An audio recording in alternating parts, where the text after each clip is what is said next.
Back in 1982, I was doing a fanzine called Groovy Black Shades. It was covering like the mod scene. It was covering the new psychedelic scene that was coming out of London. Bands like the Barracudas, Mood Six, Miles Over Matter. I was going to the clubs in London like Alice in Wonderland, which my band ended up doing a song about.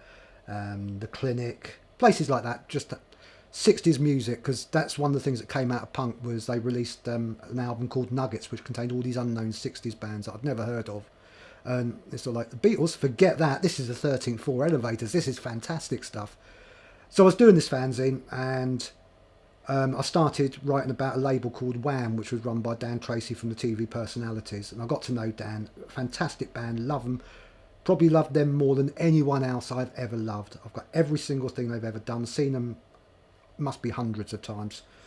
And so Dan introduced me to a guy called Stephen Pastel from the Pastels. Gave him a fanzine. He sent some copies to a guy in London who was doing a fanzine called Communication Blur.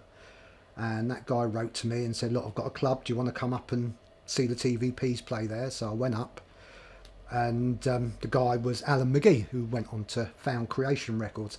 And he was introducing me to Joe Foster, who was involved in Creation later on, but was playing guitar in the TV Personalities at the time. So he introduced me to Joe, and he went, this is Paul, and he couldn't remember my surname. So he just used Groovy. He went, Joe, this is Paul Groovy.